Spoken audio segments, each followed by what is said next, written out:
கிறிஸ்து இயேசுவுக்குள் அன்பானவர்களே, இயேசுவின் நாமத்தில் அன்பின் வாழ்த்துக்கள். இந்த தொடர் லெந்துகால தியானத்திற்கு என்று சொல்லி ஏசாயா தீர்க்கதரிசன புஸ்தகம் 61ஆம் அதிகாரம் முதல் 2-3 வசனங்களை நாம் தியானித்து ஜெபித்து வருகிறோம். இந்த நாளிலும் தியானத்திற்கென்று ஏசாயா 61ஆம் அதிகாரம் 1வது வசனம், கர்த்தராகிய தேவனுடைய ஆவியானவர் என்மேல் இருக்கிறார், சிறுமைப்பட்டவர்களுக்கு சுவிசேஷத்தை அறிவிக்க கர்த்தர் என்னை அபிஷேகம் பண்ணினார். இருதயம் நொறுங்குண்டவர்களுக்கு காயம் கட்டுதலும், சிறைப்பட்டவர்களுக்கு விடுதலையும், கட்டுண்டவர்களை கட்டவிழ்க்கை கூறவும். அன்பான தேவனுடைய பிள்ளைகளே, சிறுமைப்பட்டவர்களுக்கு சுவிசேஷத்தை அறிவிக்கும்படியாய் கர்த்தர் என்னை அபிஷேகம் பண்ணினார் என்று சொல்லி இயேசு கிறிஸ்துவை குறித்த தீர்க்க தரிசனமாக ஏசாயா தீர்க்கதரிசி சொல்லுகிறார். அப்ப சிறுமைப்பட்டவர்களுடைய வாழ்க்கைக்கு தேவையான அல்லது அத்தியாவசியமான ஒரு காரியம் என்ன அப்படின்னா சுவிசேஷம் என்றுதான். இப்ப சுவிசேஷம் ஒரு மனிதனுக்கு அறிவிக்கப்படுகிறதுக்கு முன்னாடி அந்த மனிதன் எப்படியோ இருக்கலாம், ஆனா அந்த சுவிசேஷம் எனப்பட்ட ஒன்று அந்த மனிதனுடைய வாழ்க்கையில வரும்போது இந்த சுவிசேஷம் அந்த மனிதனுடைய எல்லா எண்ணங்களையும் சிந்தைகளையும் சுவிசேஷத்துக்கு ஏற்ற விதமாய் மாற்றி, இந்த சுவிசேஷம் என்ன செய்யணும் அப்படின்னு நினைக்கிறதோ அதை அந்த மனிதனுக்குள் செய்யும். பாருங்க, இதை நீங்க யோவான் எழுதின சுவிசேஷ புஸ்தகத்துல பார்க்கலாம். யோவானுக்குள்ள சுவிசேஷம் வந்தது, யோவான் மூலமா சுவிசேஷம் வந்தது. பாருங்க, அதனாலதான் யோவான் எழுதின சுவிசேஷ புஸ்தகம் என்று எழுதிட்டு இந்த சுவிசேஷத்தை பெற்றுக்கொண்ட யோவான் பின்னாட்களில நிருபத்தை எழுதும் போது அவரை எப்படி தன்னை அறிமுகப்படுத்துறார்னா அப்போஸ்தலனாகிய யோவான் அப்படிங்கிறார்.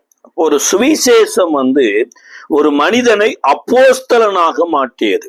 அப்போஸ்தலன் என்றால் என்ன அர்த்தம் அப்படின்னா தேவனாலே அனுப்பப்பட்டவன்.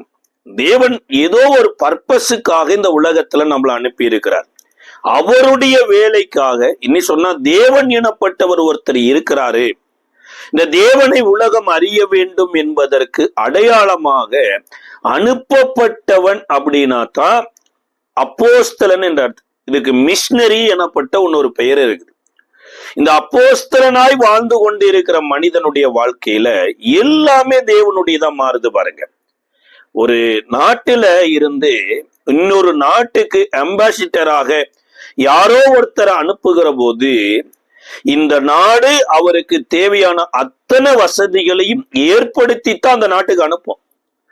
அப்ப ஒரு நாட்டினுடைய பிரதிநிதியாய் அந்த மனுஷன் போகிறார். இவர்தான் மிஷனரி அல்லது அப்போஸ்தலர். அப்படி வாழுகிற போது இந்த யோவானுக்கு தேவன் வெளிப்படுத்தின விசேஷத்தை காண்பிக்கிறார். அந்த வெளிப்படுத்தின விசேஷத்துக்கு யோவானுக்கு காண்பிக்கிற போது அதை எப்படி அறிமுகப்படுத்துறார்னா திவ்ய வாசகனாகிய யோவானுக்கு வெளிப்படுத்தின விசேஷம்.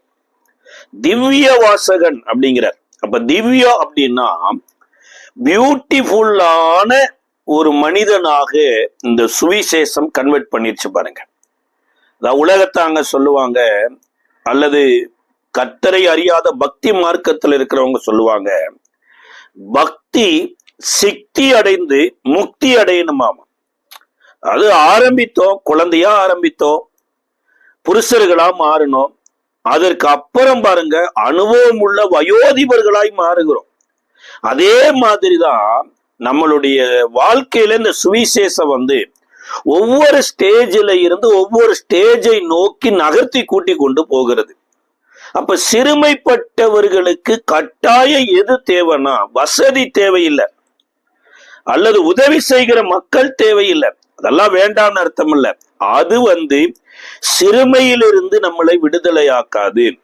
அப்ப சிறுமைப்பட்டவர்களுக்கு எது தேவை அப்படின்னா சுவிசேஷம் தேவைப்படுகிறது. பாருங்க, இயேசு கிறிஸ்து கூட இந்த ஊழியத்தை ஆரம்பித்த காலகட்டத்துல 2 முக்கியமான சாட்சிகளை சொல்றார். இந்த சாட்சிகளை சொன்னது நிமித்தமாகவே இயேசுவை அவ்வூரார் கொலை செய்ய வேண்டும் என்று வகை தேடினாங்களாம். அப்படி என்ன சாட்சி சொன்னார் அப்படின்னா, லூக்கா எழுதின சுவிசேஷ புஸ்தகம் 4ஆம் அதிகாரம் 25 இருந்து 27 வரைக்கும் அந்த சம்பவத்தை சொல்றார். அன்றியும் எலியாவின் நாட்களில் 3 வருஷம் 6 மாதம் வானம் அடைக்கப்பட்டு தேசம் எங்கும் மிகுந்த பஞ்சம் உண்டாயிருந்த போது இஸ்ரேலிலே அநேக விதவைகள் இருந்தார்கள். ஆயினும் எலியா சீதோன் நாட்டில் உள்ள சரப்தா ஊரில் உள்ள ஒரு விதவையினிடத்திற்கே அனுப்பப்பட்டானே அல்லாமல் மற்றொரு இடத்திற்கும் அனுப்பப்படவில்லை. அல்லாமலும் எலிசா தீர்க்கதரிசியின் காலத்தில் இஸ்ரவேலுக்குள்ளே அநேக குஷ்டரோகிகள் இருந்தார்கள். ஆயினும் சீரியா தேசத்தானாகிய நாகமானே அல்லாமல் அவர்களில் வேறொருவனும் சுத்தமாக்கப்படவில்லை என்று சத்தியத்தின்படி உங்களுக்கு சொல்லுகிறேன். அப்ப 2 சாட்சிகளை இயேசு இங்க காண்பிக்கிறார். ஒன்று என்னன்னா, எலியாவின் நாட்களில தேசம் பஞ்சத்தை சந்தித்தது. இப்ப பஞ்சத்தை சந்திக்கிற அந்த காலகட்டத்துல 3 வருடம் 6 மாதம் தேசத்துல மழை இல்லை. இப்ப மழை இல்லாத காலகட்டத்துல எத்தனையோ விதவைகள் இருந்திருக்கிறாங்க. அந்த விதவைகளின் இடத்துல எல்லாம் எலியா அனுப்பப்படாம சரப்தா ஊருக்கு, அது சொல்லப்பட்டிருக்கு, சீதோ நாட்டில் உள்ள சரப்தா அப்படின்னா சாரிபாத் அப்படிங்கிற ஒரு ஊருக்கு அனுப்பப்பட்டிருக்கிறார். அந்த விதவையின் வீட்டாரைத்தான் போஷித்திருக்கிறாருங்கிறார். அப்ப அந்த விதவை இப்பேற்பட்ட ஆசீர்வாதத்தை பெறுவதற்கு அந்த அம்மா என்ன பண்ணுனாங்க? அந்த அம்மாவுக்கு கிடைச்ச இந்த ரட்சிப்பின் அனுபவத்திற்கு தேசமெங்கு பஞ்சம். இந்த பஞ்ச காலத்துல இஸ்ரவேல்ல கூட எலிசாவின் நாட்கள் என்ன பண்ணிருக்கிறாங்கன்னா, பிள்ளைகளவே சமைத்து சாப்பிட்டு இருக்கிறாங்க பாருங்க. ஆனா இந்த விதவை பிள்ளையும் தானும் சமைத்து சாப்பிடுவதற்கு விறகு பொறுக்கும்படியா ஒளிமுக வாசலுக்கு வந்திருக்கிறாங்க. ஒளிமுக வாசல் எனப்பட்டது, ஒருவேளை ஒரு மனிதன் தெரிந்தோ தெரியாமலோ ஒரு தவறுதல் பண்ணிட்டா அவன் ஓடி வந்து அடைக்கலம் பெற்றுக் கொள்ளும்படியா இஸ்ரவேலருக்குள்ள ஏற்படுத்தப்பட்ட ஒரு வாசல் தான் ஒளிமுக வாசல். அதாவது மரணத்துக்குரியவனை தற்காத்து வாழ வைக்கிற ஒரு ஸ்தலம் தாங்க ஒளிமுக வாசல். இந்த அம்மா ஒளிமுக வாசல்ல வாழ வேணும்னு வரல, தானும் தன் பிள்ளையோ இந்த நாள் விறகு பொறுக்கி கொண்டு போய் சமைத்து சாப்பிட்டுட்டு இறந்து போகலான்னு தான் அங்க வந்திருக்கிறாங்க. ஆனா தெரியாமலே நல்ல இடத்துக்கு வந்துட்டாங்க பாருங்க.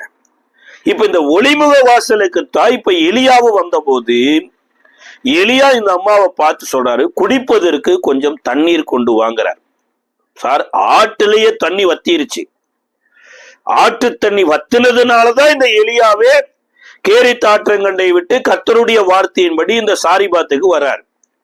அப்ப ஒரு இடத்துல தண்ணி எடுக்க போகணுமா இருந்தா கூட ரொம்ப சிரமமான ஒரு சூழ்நிலையில முன்பின் தெரியாத ஒரு நபர் திடீரென்று குடிக்க தண்ணீர் கேட்ட போது இந்த ஒளிமுக வாசலுக்குள்ள வந்த இந்த பெண்மணி தண்ணீர் குடுக்கறதுக்கு தண்ணி எடுக்க வீட்டுக்கு போறாங்க. இப்ப அந்த நேரத்துலதான் எலியா சொல்றாரு, அப்படியே கொஞ்சம் அப்பத்தை எடுத்துட்டு வானா. எலியாவின் இடத்துல இந்த விதவை அந்த அம்மா சொல்றாங்க, ஐயா, நீங்க நினைக்கிற மாதிரி நான் ஒரு வசதியான குடும்பத்தை சேர்ந்த பெண் இல்ல, அல்லது நீங்க நினைக்கிற மாதிரி இங்க ஊரு ஆசீர்வாதமான ஊர் இல்ல. இன்றைக்கு நான் இந்த இடத்திற்கு வருகிற போது என்னுடைய குடும்ப நிலைமை என்ன அப்படின்னா, இந்த நாள் விறகை எடுத்து கொண்டு போய் சமைத்து நானும் பிள்ளையும் சாப்பிட்டு 2 பேரும் சாகலான்னு முடிவு பண்ணி இருக்கிறோம். வாழ்க்கையினுடைய எண்டுக்கு போயிட்டாங்க பாருங்க. இதுதான் சிறுமை ஒரு மனிதனை எங்க கொண்டு போயிருந்தா, வாழ்வதை விட சாவதே மேல் என்கின்ற ஒரு நிலைமைக்கு கொண்டு போயிடும். எலியா சொல்றாரு, நீ சொன்னதெல்லாம் ஒரு பக்கம் இருக்கட்டும், நான் சொன்னபடி சமைத்து கொண்டு வா அப்படிங்கிறார். அதன் அடிப்படையில எலியாவுக்காக வீட்டுல அப்பம் சமைத்து கொண்டு வந்த போது இந்த 3 வருடம் 6 மாதம் பஞ்சகாலம் முடிகிற வரைக்குங்க இந்த சாரிபாத் விதவியின் வீட்டுல எண்ணெயும் குறையில, மாவும் குறையில. இந்த அம்மா சாப்பிட்டது மாத்திரமல்ல, ஒரு ஊழியக்காரனை போஷித்து இந்த அம்மாவினுடைய வீட்டாரும் பஞ்சகாலம் முழுவதும் திருப்தியாய் சாப்பிட்டாங்களாம். அப்ப சுவிசேஷத்திற்கு தேவன் எப்பேற்பட்ட வலிமை கொடுத்திருக்கிறார்னா, ஒளிமுக வாசலில இருக்கிறவன் எப்படி உயிர் காக்கப்படணுமோ அதே போல இயேசு சொல்றாரு, நானே வாசல், ஒருவன் எனக்குள் வந்தானா அவன் உள்ளும் புறம்பும் சென்று மேய்ச்சலை கண்டடைவான்கிறார்.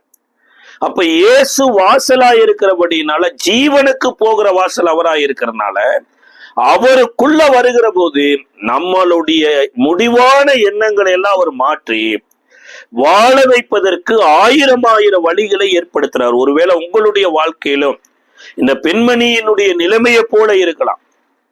உதவி செய்ய ஒருத்தருமே இல்லாம ஒரு அனாதையா நானும் என் பிள்ளையும் தான் வாழ்ந்து கொண்டிருக்கிற, கணவன் கூட கிடையாது, இனி வாழ்வதை காப்பிலோ இந்த நாள் சாப்பிட்டு மடிந்து போய் விடலாம் என்று மரணத்தை விரும்பி கொண்டிருக்கலாம். அன்பான தேவனுடைய பிள்ளைகளே, வேத சொல்லுகிறது, துன்மார்க்கனுடைய மரணத்தையே விரும்பாத ஒரு தேவன். நீங்களும் நானும் வாழ வேண்டும் என்பதற்காகத்தான் இயேசு கல்வாரி சிலுவையில தன்னுடைய ஜீவனை கொடுத்திருக்கிறபடினால பிரியமானவர்களாய் மாறி நம்மள ஆத்துமாவை தேவன் வாழ வைக்கிற போது நம்ம ஆத்துமா வாழ்கிறது போல எல்லாவற்றிலும் வாழ்ந்து சுகமாய் இருக்கும்படி கர்த்தர் விரும்புகிறார். இது ஒரு சாட்சி. இன்னொரு சாட்சி தான் முக்கியமான சாட்சி. என்னன்னா, எலிசாவின் நாட்களில எத்தனையோ குஷ்டரோகிகள் எருசலேம்ல இருந்திருக்கிறாங்க. அதை நீங்க 2 ராஜாக்கள் 7வது அதிகாரத்துல பாத்தீங்கன்னா, இதே மாதிரி தேசத்துல பஞ்சம் வந்துருச்சு, சாப்பாட்டுக்கே வழி இல்லாத ஒரு சூழ்நிலை. இப்ப அந்த நாட்களில குஷ்டரோகிகள் ஒவ்வொரு கிராமத்துக்கு வெளியில டென்ட் போட்டு கிராமத்தால புறக்கணிக்கப்பட்டு தள்ளப்பட்டு வைத்திருப்பாங்க. இன்னைக்கு நார்த் இந்தியால கூட இயேசு கிறிஸ்துவை சொந்த ரட்சகராய் ஏற்றுக்கொண்டது நிமித்தமா ஊரை விட்டு விலக்கி வைக்கிற எத்தனையோ மக்கள் இருக்கிறாங்க.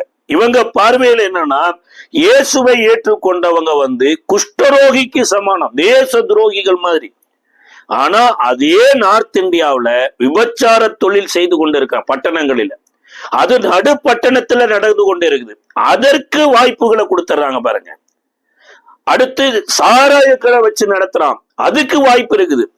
மனிதனை அழிக்கக்கூடிய அத்தனைக்கும் நாட்டுல வழி இருக்குதுங்க.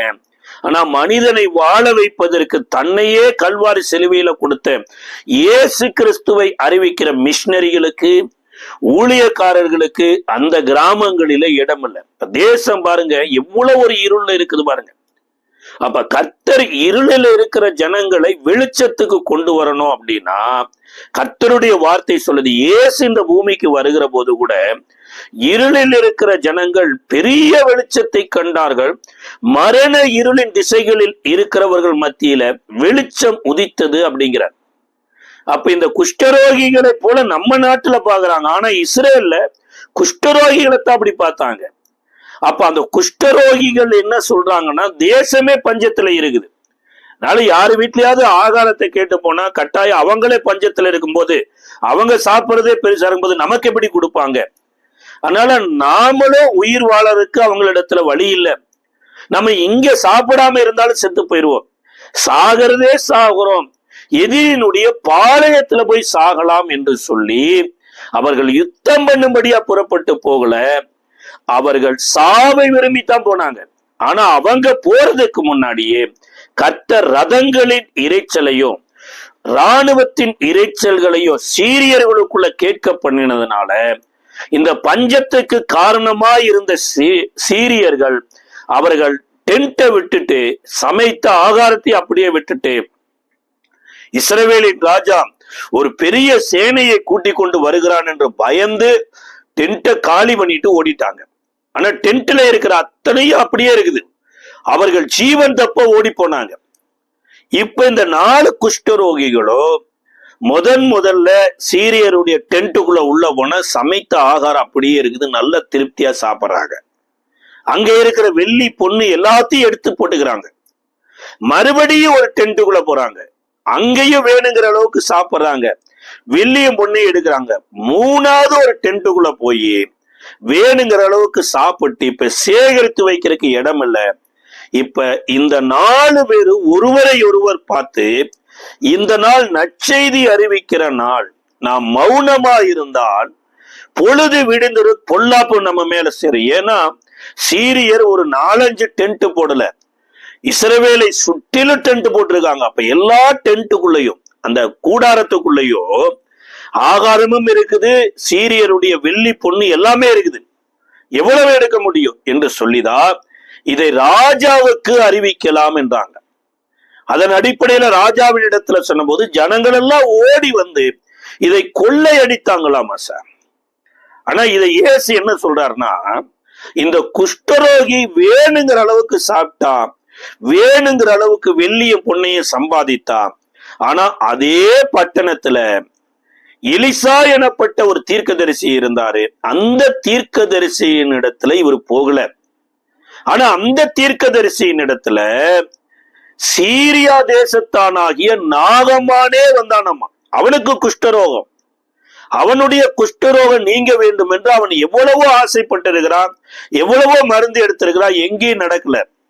ஆனா எதிர்பாராத விதமாக இஸ்ரவேலில் இருந்து ஒரு சிறு பெண்ணை சிறைப்பிடித்து கொண்டு போய் அவன் வீட்டுக்கு வேலைக்கு அமர்த்தி இருக்கிறான்.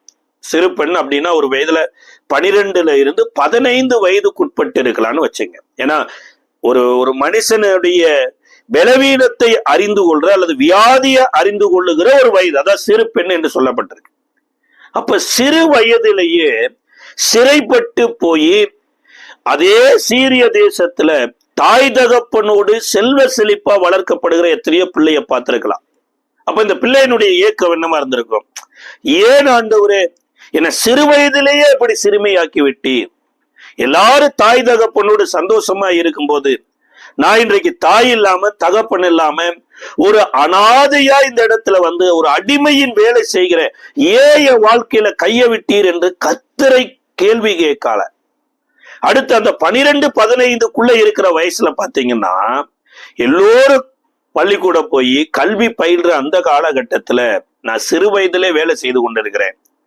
ஏன் என் வாழ்க்கையில் இப்படி பண்ணி விட்டீர், ஏன் என்னை கைவிட்டு விட்டீர் என்று நினைக்கலைங்க. சிறு வயதா இருக்கட்டும், முதிர் வயதா இருக்கட்டும், கர்த்தர் என்னை கொண்டு போன இடத்துல கர்த்தருடைய பரிபூரண சித்தத்தை செய்வதற்கு நம்ம இருதய ஏங்கணும் பாருங்க. சில பேருக்கு வந்து நல்ல அழகான பட்டணத்துல இருந்தாலுமே இந்த அன்பின் தெய்வனை அறிவிக்கக்கூடிய ஒரு ஆப்பர்ச்சுனிட்டி இருந்தும் கூட அதை செய்ய மாட்டாங்க பாருங்க. சில பேருக்கு எதுவுமே இருக்காது, ஆனா அவங்க ஆப்பர்ச்சுனிட்டியை எதிர்பார்ப்பாங்க. வேதம் சொல்லுதுங்க, இயேசு ஒரு உவமை சொல்றாரு. ஒரு கிராமத்துல ஒரு ஐஸ்வர்யவான் இருந்தானாமா. அவன் ரத்தாம்பர வஸ்திரம் உடுத்தி இருந்தானாமா. ஒவ்வொரு நாளும் விதவிதமா அவன் வீட்டுல ஆகாரம் செய்து சமைத்து ஒரு பெரிய குடும்பம் நல்ல செல்வ செழிப்பா வாழ்ந்துட்டு இருக்கிறாங்க.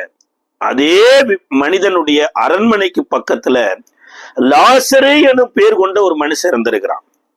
அவனா ஏழையா இருந்தது மாத்திரமல்ல, அவன் சரீரத்துல கூட அநேக பருட்கள் இருக்குமாமா. இப்ப இந்த பருட்கள்ல வரக்கூடிய இந்த சலத்தை எடுத்து வேதனைய பசியா இருக்கிற நாய்க்கு விட்டுவாராமா. பரலோகத்துல இந்த லாசரு மரித்து போன போது ஆபிரகாம் இந்த லாசருவை வரவேற்கிறார். லாசருவுக்கு பரலோகத்துல ஒரு திருப்தியான ஒரு வாழ்க்கையை கொடுக்கிறார். ஆனா இதே பூமியில ஆபிரகாமின் குமாரன் என்று சொல்லப்படும்படிமாய் ஆசீர்வாதமா வாழ்ந்த மனுஷன் மரித்த உடனேயே அந்த ஊர்ல இருக்கிற பெரிய மனுஷரை எல்லாம் வர்றாங்க, மகிமையாய் அடக்காராதன முடியுது. இதுக்கப்புறம் இந்த மனிதனுடைய ஆத்மா பரலோகத்துக்கு போன போது வேதனை நிறைந்த இடத்திலேயே அந்த ஆத்மா நின்றுச்சு. அது மேல கடந்து போக முடியல. தன் கண்களை ஏறெடுத்து பார்க்கிற போதுதான் அங்க ஆபிரகாமும் இருக்கிறாரு. ஆபிரகாமினுடைய மடியில இந்த லாசருவும் இருக்கிறார். இந்த மனிதன் இந்த லாசருவை எத்தனையோ தடவை பார்த்திருக்கலாம். எவன் செஞ்ச பாவமும் இப்படி ஏழ்மையா பிறந்துட்டான், வறுமையா பிறந்துட்டானே, யாரோ ஒருவர் பாவத்தை இவன் மேல சுமத்திட்டு இவனுக்கு ஒரு நேர ஆகாரமும் கொடுக்கலைங்க, ஒரு மாற்று வஸ்திரமும் கொடுக்கல. இப்ப மேல போயிட்டு கேட்கிறார், இந்த லாசருவினுடைய நுனி விரல்ல கொஞ்சம் தண்ணீர் தொட்டு என் நாவுக்கு கொடுங்க, நான் நாவு வறண்டு நிற்கிறேன் என்ற போது ஆபிரகாம் சொல்றாரு, நீ பூமியில இருந்த போது ஆசீர்வாதமா வாழ்ந்த, ஆனா பூமியில இருக்கிற உன்ன மாதிரி இருக்கிற சக மனிதனை நீ நினைக்கல. உன்னுடைய ஆசீர்வாதம் தேவனை உலகத்துக்கு காண்பிக்காததுனால நீ பூமியிலே கஷ்டப்பட்டு வாழ்ந்த வாழ்க்கையோட முடிஞ்சு போச்சு. நீ பரலோகத்துல உனக்கு ஆசீர்வாதம் இல்லை என்கின்ற ஸ்தானத்துல தள்ளிட்டார். ஆனா பூமியில கஷ்டத்தின் நடுவுலையும் ஒரு நாயை போஷித்த இந்த லாசரு மேல திருப்தி அடைவான் அப்படிங்கிறார். அதே மாதிரிதாங்க இந்த சிறு பிள்ளைக்கு வந்து நற்செய்தி அறிவிப்பதற்கு வாய்ப்பே இல்லை. சொல்லப்போனா கடவுளை எத்தனையோ விதத்துல குற்றம் சாட்டலாம். ஆனா இந்த பெண்ணு அங்க போயிட்டு அந்த எஜமானனாகிய நாகமானுடைய நிலைமையை பார்க்கறாங்க. அவர் எப்படி இருந்தார் அப்படின்னா, 2 ராஜாக்களின் புஸ்தகம் 5ஆம் அதிகாரம் 1வது வசனம் சொல்லுகிறது, சீரியா ராஜாவின் படை தலைவனாகிய நாகமான் என்பவன் தன் ஆண்டவனிடத்தில் பெரிய மனுஷனும் எண்ணிக்கை உள்ளவனுமாயிருந்தான். அவனை கொண்டு கர்த்தர் சீரியாவுக்கு ரட்சிப்பை கட்டளையிட்டார். மகா பராக்கிரமசாலை ஆகிய அவனோ குஷ்டரோகியாயிருந்தான். யோசிச்சு பாருங்க, இந்த உலகத்துல அந்த மனுஷனுக்கு கிடைச்ச ஆசீர்வாதம் பாருங்க. முதலாவது காரியம், அவன் படை தளபதி. நாகமான் சீரியா தேசத்து ராஜாவினுடைய டாப் மோஸ்ட் லீடர்ல ஒரு லீடர், பெரிய ஆளு. அது மாத்திரமல்ல, அவன் ஆண்டவனிடத்தில் பெரியவனா இருந்தான். பெரிய மனுஷன்னா பாப்புலரான மனுஷன். மூன்றாவது, கடவுள் அவனுக்கு உதவி செய்திருக்கிறாருங்க. இந்த மனுஷன் காரியம், இவன் கையில ஒரு யுத்தத்தை கொடுத்தா மற்றவங்க கையில தோத்து போகிற இடத்துல இந்த மனுஷன் ஆட்களை கூட்டிட்டு போய் ஜெயிச்சுட்டு வந்துட்டார். அப்ப நம்ம கையில நன்மைகளே நடக்குது, இதோட ஆசீர்வாதம் வேணுமா? அடுத்து சொல்லப்பட்டிருக்குதுங்க, பராக்கிரமசாலியாமா அந்த மனுஷன். சில பேருடைய வாழ்க்கையில எதுல திருப்தி அடைஞ்சிடறாங்கன்னா, இந்த நாளிலேயே திருப்தி அடைஞ்சிடறாங்க. ஒன்று என்னன்னா, நல்ல வேலை கிடைச்சிருச்சு பிரதர், கர்த்தர் என்ன ஆசீர்வதிச்சிட்டார் பிரதர், நல்ல அருமையான வேலை, நான் நல்ல இடத்துல லைஃப் செட்டில் ஆயிடுச்சு, நல்ல கேம்பஸ், நல்ல குவார்டர்ஸ், நல்ல ஸ்கூல் வசதி, நல்ல ஹாஸ்பிட்டாலிட்டிஸ் வசதி, அதுபோல என்னை கேர் எடுத்துக் கொள்ளக்கூடிய மக்கள் நடுவுல நான் திருப்தியா வாழ்ந்திருக்கிறேன், கர்த்தர் என்னை ஆசீர்வதித்து விட்டார் என்று சொல்லி இதுதான் ஆசீர்வாதம் நினைக்கிற ஒரு கூட்டம் இருக்குது. இரண்டாவது, அவைகளின் நடுவுல நான் பயங்கர பாப்புலரா மாறிட்டேன் பிரதர், இன்றைக்கு எங்க போனாலும் என் பேரை சொன்னா அவ்வளவு மக்கள் என்ன வெல்கம் பண்றாங்க, எனக்குன்னு ஒரு ஃபேன்ஸே இருக்குது, ஒரு கூட்டமே, தனி கூட்டமே இருக்குது. அதான் சொல்லலாம், ஆண்டவனிடத்தில் பெரிய மனுஷனா பிரபலமானவனவான என்னை கர்த்தர் எவ்வளவு ஆசீர்வதிச்சிருக்கிறார், எவ்வளவு பெரிய ஆசீர்வாதத்துல இதுல திருப்தி அடைகிற ஒரு கூட்டம் இருக்கு. அடுத்து பாருங்க, ஒன்றுமில்லாம இந்த இடத்துல பிரதர் ஒரு கடையை ஆரம்பிச்சோம். இன்னைக்கு கடவுள் கிருபையில பெரிய டிபார்ட்மெண்ட் ஸ்டோரா மாறிடுச்சு. நம்ம கடைக்கு இன்னைக்கு எத்தனையோ கஸ்டமர்ஸ் வராங்க, நாங்க பயங்கர திருப்தியா இருக்கிறோம். எத்தனையோ ஊழியக்காரங்களுக்கு நாங்க சப்போர்ட் பண்ற நிலைமைக்கு வந்துட்டோம். நல்ல ஒரு வளர்ச்சி. அதான் கர்த்தரே அந்த காரியத்தை செய்தாராமா, அதுல நிறைய பேர் திருப்தி அடைஞ்சாங்க. அது மாத்திரமல்ல, எனக்கு எந்த நோய் கூட இல்லை பிரதர், நான் பர்ஃபெக்டா இருக்கிற, கர்த்தரை நான் ஆசீர்வதிச்சிருக்கிறார். இதெல்லாம் ஆசீர்வாதம் தான். ஆனா இது கர்த்தரே இல்லைன்னு சொல்லுகிற எத்தனையோ பேர் இடத்துல இருக்குது. இன்னைக்கு இந்தியாவுல எத்தனையோ பெரிய பெரிய பணக்காரங்க, பெரிய பெரிய செல்வந்தர்கள் இடத்துல நம்ம சொல்ற இந்த ஆசீர்வாதம்னு சொல்லப்படுகிற பாப்புலரான மக்களாக அல்லது பெரிய வேலை செய்கிறவங்களாக, நல்ல வசதி உள்ளவங்களாக, நல்ல பராக்கிரமசாலிகளா, நாத்திகர்கள் அநேக பேர் இருக்காங்க. சொல்ல போனா பாவ வாழ்க்கை வாழுகிற, மனிதனை தவறுதலான வழிக்குள்ள நடத்துகிற, சினிமால, சீரியல்ல, பலவிதமான களியாட்டுகளில இருக்கிறவங்களை இப்பேற்பட்ட ஒரு வாழ்க்கை வாழ்றாங்களே, அப்ப அது ஆசீர்வாதமா? அப்ப இந்த மனிதனுக்கு சுவிசேஷம் போய் செய்ய வேண்டியது என்னதான் இருந்ததுன்னா, இந்த பெண்ணு சொன்னாங்க, என்ன சொன்னாங்கன்னா, இஸ்ரவேல்ல இருக்கிற ஒரு தீர்க்கதரிசியின் இடத்துல என் எஜமானன் போனான், என் எஜமானுடைய குஷ்டரோகம் நீங்கி சொஸ்தமாவானார். குஷ்டரோகம் தானே பிரதர், இருந்தா இருந்துட்டு போட்டோம், இதுவே போதும் பிரதர் அப்படின்னு இல்லாம இதுல இருந்து விடுதலை ஆகுவேன் எப்படியாவது. இது நம்ம வாழ்க்கை கிடையாது. நம்ம வாழ்க்கை சுகமான வாழ்க்கைன்னு சிறு பிள்ளைய வார்த்தையை கேட்டுட்டு தன்னுடைய ராஜாவின் இடத்துல அறிவித்து ராஜாவினுடைய கடிதாசியை வாங்கி கொண்டு இஸ்ரவேலின் ராஜாவின் இடத்துல வந்தா, வெளிநாட்டுல சிறைப்பட்டு இருக்கிற சிறு பிள்ளைக்கு இஸ்ரவேல்ல இருக்கிற தீர்க்கதரிசியினுடைய வல்லமை தெரியுது. ஆனா இந்த இஸ்ரவேல்ல இருக்கிற ராஜாவை எத்தனையோ முறை இந்த எலிசா ஆலோசனை கொடுத்து தப்பு வச்சிருக்கிறார். அந்த ஆளுக்கு இந்த அறிவு இல்லை. கடைசியா குஷ்டரோகத்தை நீக்கி விடுவதற்கு நான் கடவுளா என்று சொல்லி அந்த இஸ்ரவேலின் ராஜா புலம்பிக் கொண்டிருக்கிறதை எலிசா அறிந்து ஆள் அனுப்பி அவனை என்னிடத்தில் அனுப்பு, நான் அவனுக்கு சுகமாகிற வழியை காட்டுகிறேன்கிறார். அதன் அடிப்படையில ஆட்கள் போய் நாகமான எலிசாவின் வீட்டண்டையில அழைத்து கொண்டு வருகிறாங்க.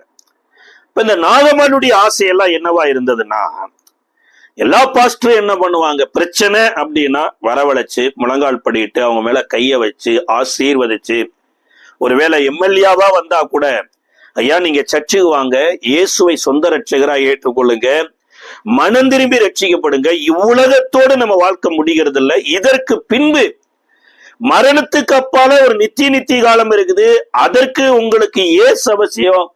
அதனால நீங்க இயேசுவை சொந்த ரட்சகராய் ஏற்றுக்கிட்டு உங்க பாவம் நீங்கி ஞானஸ்தானம் எடுத்து பரிசுத்தாவியை பெற்று கடவுளுக்கு பிரியமான வாழ்க்கை வாழுங்க அப்படின்னு சொல்றவங்க குறைஞ்சிட்டாங்க பாருங்க.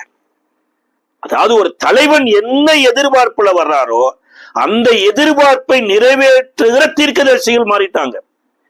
நீ குடிகாரனா இருக்கிறியா, என்கிட்ட வரியா, நான் உனக்காக ஜெபம் பண்றேன், உன் வேலையை கடவுள் நல்லா ஆசீர்வதிப்பாரு, உன்னுடைய பதவியை நல்லா ஆசீர்வதிப்பாரு. குடிப்பழக்கத்திலிருந்து அதெல்லாம் இயேசுனால விடுதலையாக்க முடியாதுங்கிற மாதிரி நினைக்கிறாங்க. இன்னைக்கு எத்தனையோ பேர் தங்களுடைய சுகபோக லாபத்துக்காக எத்தனையோ பேர் நரகத்துக்கு போகக்கூடிய வழிதப்ப பண்ணுகிற எத்தனையோ பேர் இருக்கிறாங்க பாருங்க.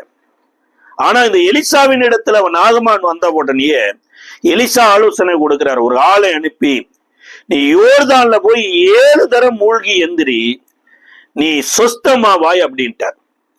அப்ப இந்த குஷ்டரோகத்தினுடைய அந்த சாயல், அதாவது அதனுடைய நிழல் என்னன்னா கடும் கோபம் பாருங்க. இந்த நாகமானுக்கு பயங்கர கடும் கோபம். நீ பெரிய தீர்க்கதரிசினா அதுக்காக வெளியில கூட வர மாட்டியா? நான் என்ன எதிர்பார்ப்போடு வந்தேன்னா, நீ வெளியில வந்து என்னை தொட்டு எனக்காக பிரார்த்தனை பண்ணுனேன்னா என் குஷ்டரோகம் நீங்கிருன்னு நினைச்சா, நீ வெளியிலேயே வராம உள்ள இருந்தே ஆள் அனுப்பி நீ 7 தடவை யோர்தான்ல முங்கி எந்திரிங்கிறியே என்று சொல்லி கடுங்கோபத்தோடு தன் தேசத்துக்கு திரும்ப போகிறான். அப்ப இந்த நாகமானுடைய வேலைக்காரன் சொல்றாங்க, ஐயா அந்த மனுஷன் வெள்ளிய கேட்டாரா பொண்ணை கேட்டாரா, இல்ல கொண்டு வந்த ஆட்களைத்தான் நீ எனக்கு அடிமையா கொடுன்னு கேட்டாரா? 7 தடவை முங்கி எந்திரினா முங்கி எந்திரிச்சு தான் பார்க்கலாமே என்று சின்ன ஆலோசனை கொடுத்த போது இந்த யோர்தானுக்கு வர்றாங்க. இந்த யோர்தான்ல வந்து இந்த நாகமான் 7 தடவை மூழ்கி எந்திரித்த போது அவனுடைய சரீரம் சிறு பிள்ளையின் சரீரத்தை போல மாறிட்டு. சரீரம் மாத்திர சிறு பிள்ளையினுடைய சரீரமாகலைங்க, அந்த மனிதனுடைய கல்லான இருதயத்தையும் கர்த்தர் எடுத்துட்டு சதையான இருதயத்தை வைத்த உடனே குதிரையில உட்கார்ந்துட்டு இறங்காமல் இருந்த இந்த நாகமான் இப்பொழுது இறங்கி நடந்து ஓடி இப்ப எலிசாவை சந்திக்கிறார். இப்ப யோசிச்சு பாருங்க, ஏன் முதல்ல சந்திக்கலன்னா, நியாயப்பிரமாணம் சொல்லுது குஷ்டரோகியை எந்த பரிசுத்தவான்களும் சந்திக்க கூடாது, ஆசாரியனும் சந்திக்க கூடாது. ஒருவேளை குஷ்டரோகம் நீங்கிருச்சு அப்படின்னு ஒரு தெளிவு கிடைஞ்சாதான், நீங்கிருச்சுன்னு காமிக்கிறதுக்குத்தான் தீர்க்கதரிசிகளையும் ஆசாரியனையும் சந்திக்கணும். அப்ப எலிசா கொடுத்த ஆலோசனை என்னன்னா, நீ சுகமா இருந்த ஆலோசனை கொடுத்தார். அந்த அண்டர்ஸ்டாண்டிங் இல்ல பாருங்க, மிஸ் அண்டர்ஸ்டாண்டிங் ஸ்பிரிட். அதனாலதான் கடும் கோபம். இன்னைக்கு கணவன் மனைவிக்குள்ள எத்தனையோ பேருக்குள்ள பாருங்க, அவர் சொல்றதை புரிந்து கொள்ள முடியறது இல்ல, அல்லது அந்த அம்மா சொல்றதை புரிந்து கொள்ள முடியறது இல்ல. சில சபைகள்ல ஊழியக்காரங்க சொல்றதை விசுவாசிகள் புரிந்து கொள்ள முடியறது இல்ல, விசுவாசிகள் சொல்றதை ஊழியக்காரங்களை புரிந்து கொள்ள முடியறது இல்ல. இதனாலதான் பாருங்க பலவிதமான சுகத்திற்கு பதிலாக சிறுமைங்கிறது கண்டினியூ ஆயிட்டே இருக்குது. ஆனா அது சுவிசேஷம் பாருங்க, அந்த மனிதனை எலிசாவின் இடத்துல கொண்டு வந்து எலிசா கொடுத்த ஆலோசனைப்படி 7 தடவை முங்கி எதிர்ச்சி வந்ததுக்கு அப்புறம் எலிசாவின் இடத்துல தேவையான வெள்ளி பொண்ணு மாற்று வஸ்திரம் எல்லாத்தையும் கொடுக்குறார். வாங்கிக்கங்க, நீங்க கொடுத்த இந்த சுகத்திற்கு எதுவுமே ஈடு இன்னும் கிடையாது, அதனால எல்லாவற்றையும் வாங்கி கொள்ளுங்கன்ன போது எலிசா எல்லாத்தையும் தட்டி விட்டார், எனக்கு வேண்டாம், தள்ளுதல் பண்ணிட்டார். ஏன் அப்படின்னா, நீ விரும்பினபடி நான் உன் மேல கையை வச்சு உனக்காக நான் ஜெபம் பண்ணிருந்தேன்னா ஏன் கையில இருந்து இந்த வல்லமை புறப்பட்டதுங்களா? நீ யோர்தான்ல போய் 7 தடவை முங்கின, யோர்தான் தான் உன்னை சுகமாக்குனது, நீ யோர்தானுக்கு நன்றி உள்ளவனா இரு என்று வேண்டான்ட்டார். ஆனாலும் இந்த நாகமான் விட்டபாடு இல்ல, ஐயா இப்பேற்பட்ட இந்த தேவனை ஏன் ஊர்ல போய் ஆராதிக்கணும்னு நான் விரும்புறேன், அதனால நீர் நடந்து திரிந்த இடங்களிலிருந்து மண்ணை எடுத்துட்டு போக எனக்கு உதவி செய்யுங்க அப்படின்னு. இன்னைக்கு இருக்கிற மக்களா இருந்தா எலிசாவுக்கு விரோதமா மண் எடுத்துட்டு போய் சீரியால செய்வன செய்வதற்கு நாகமான் திட்டமிட்டான்னு சொல்லியிருப்பாங்க. ஆனா எலிசா சொல்றாரு, மண் என்ன, கல்லையும் சேர்த்து எடுத்துட்டு போப்பா, இருக்கிற இடத்துல போய் நீ மனதார உனக்கு சுகப்படுத்தின தேவனை ஆராதி, அவருக்கு உண்மையுள்ளவராய் இருன்னு மண் எடுத்துட்டு போக சொல்லிட்டார். ஆனா அந்த எலிசாவோடு கூட இருந்த கேயாசி எனப்பட்ட ஒரு மனுஷன் இந்த எலிசாவை இருதயத்துல என்ன நினைக்கிறாருன்னா, வாழ தெரியாத முட்டாளாளா இருப்பாரு போல இருக்குது.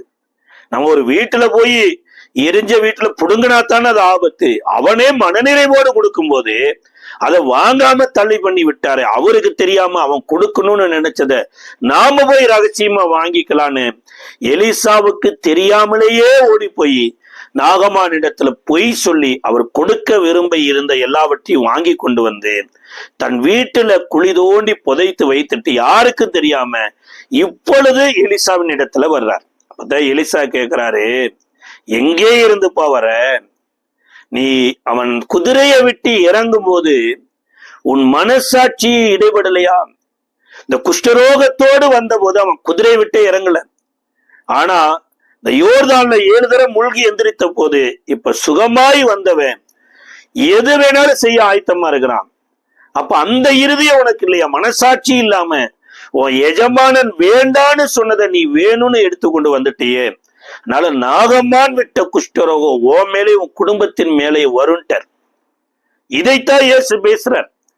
அப்ப உலகத்துல குஷ்டரோகம் எனப்பட்டது எப்படி ஒரு சாவோ அல்லது அருவருப்போ, அதை விட கொடூரமானது என்னன்னாங்கன்னா பாவம். நமக்குள்ள இருக்கிற பாவம். பாவிகளுக்கும் நல்ல பதவிகள் கிடைக்கும் பாருங்க. பாவிகளோ நல்ல பிரபலமாக முடியும். பாவிகளோ பராக்கிரமசாலிகளா இருக்க முடியும். ஆனா இயேசு பாவிகளை ரட்சிப்பதற்கு இந்த உலகத்துக்கு வந்தார். ஒரு இடத்துல 4 பேர் சேர்ந்து ஒரு திமிர்வாதக்காரனை தூக்கிட்டு வராங்க. இந்த 4 பேர் சப்போர்ட்டிவ் இல்லைன்னா அவனால ஒரு இடத்துல இருந்து ஒரு இடத்துக்கு போக முடியாது. அப்பேற்பட்ட நிலைமை. இந்த 4 பேரை சுமந்து கொண்டு இயேசுவின் இடத்துல வந்தா, இயேசு ஒரு வீட்டுல இருக்கிறாரு. வீடு நிறைந்து ஆட்கள் இருக்கிறாங்க. இந்த திமிர்வாதக்காரனை இயேசுவின் இடத்துல கொண்டு போக முடியல. கடைசியா அந்த 4 பேர் ஒருமனப்பட்டு ஒரு பிளான் பண்றாங்க. இந்த வீட்டினுடைய கூரையை பிரிச்சு நேரடியா இயேசுவுக்கு நேரா இறக்கிடலாம் என்று 4 பேர் ஒருமனப்பட்டு கூரையை பிரிச்சு இயேசுவின் இடத்துல அந்த திமிர்வாதக்காரனை இறக்கின போது இந்த 4 பேருடைய விசுவாசத்தை பார்த்து முதலாவது இயேசு அவன் திமிர்வாதம் போகட்டும்னு சொல்லல, உன் பாவம் உனக்கு மன்னிக்கப்பட்டதுன்னார். அந்த நேரத்துல இருக்கிறான் கூட இருந்த எல்லா மக்களும் கேட்கிறாங்க, என்ன பாவங்களை மன்னிப்பதற்கு மனுஷனுக்கு என்ன அதிகாரம் இருக்குது? அப்படின்னா இயேசு கேட்கிறாரு, படுக்கை எடுத்துக்கொண்டு நடன்னு சொல்றது எளிதா, பாவங்கள் மன்னிக்கப்பட்டது என்று சொல்றது எளிதா என்று சொல்லி பின்புதான் எல்லோரும் முன்பாக படுக்கை எடுத்துக்கொண்டு நடன போது 4 பேர் சுமந்து கொண்டு வந்த இந்த படுக்கையை ஒரே மனிதன் எடுத்துக்கொண்டு வீட்டை விட்டு வெளியே போனாங்க. அது மாதிரிதான் நம்ம வாழ்க்கையில கடவுள் கொடுக்கிற மிகப்பெரிய இந்த சுவிசேஷத்தில் வரக்கூடிய சிறுமையிலிருந்து விடுதலை என்னன்னா, பாவத்திலிருந்து நமக்கு ஒரு விடுதலை. பாருங்க, இயேசு என்ற நாமத்தினுடைய அர்த்தம் என்னன்னா, அவர் தமது ஜனங்களின் பாவங்களை நீக்கி நம்மை ரட்சிக்கிறவர். அதனாலதான் யோவான் ஸ்நானகன் கூட இயேசுவை அறிமுகப்படுத்துகிற போது, இதோ உலகத்தின் பாவத்தை சுமந்து தீர்க்கிற தேவாட்டுக்குட்டியினர், பாவத்தை மன்னிப்பதற்கு மனுஷகுமாரனுக்கு அதிகாரம் இருக்குதுங்கிறார்.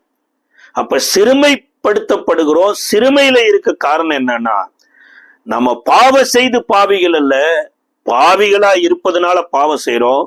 நம்மளுடைய ஆதித்தாகிய ஏவாள் பாவம் செய்து, இதற்கு அப்புறம் ஆதாமும் ஏவாளுக்குள்ள இருந்து பிறந்த மனித இனத்துல எல்லோருக்குள்ளேயும் பாவம் குடிகொண்டு இருக்கிறபடினால இயேசு கிறிஸ்துவை அறிகிற அறிவு, இந்த சுவிசேஷம் தான் பாருங்க, பாவ சாபம் மரணம் நரகம் உலகம் இவைகளிலிருந்து நம்மளை விடுதலையாக்கி இந்த சுவிசேஷம் திவ்ய சுபாவத்திற்கு உங்களை என்னைய பங்குள்ளவர்களாய் மாட்டும்.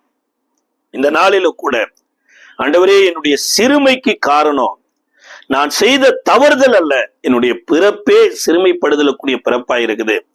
அன்றைக்கு நாகமான் எப்படி ஒரு சிறு பிள்ளையினுடைய ஆலோசனையை கேட்டேன், யோர்தான்ல 7 தரம் மூழ்கி ஞானஸ்தானம் பெற்று சிறுபிள்ளையை போல மாறினானோ, அதே போல என்னுடைய வாழ்க்கையிலேயோ இப்பேற்பட்ட ஒரு ஆசீர்வாதத்தை தர எனக்கு கிருபை தாரன்னு கேளுங்க.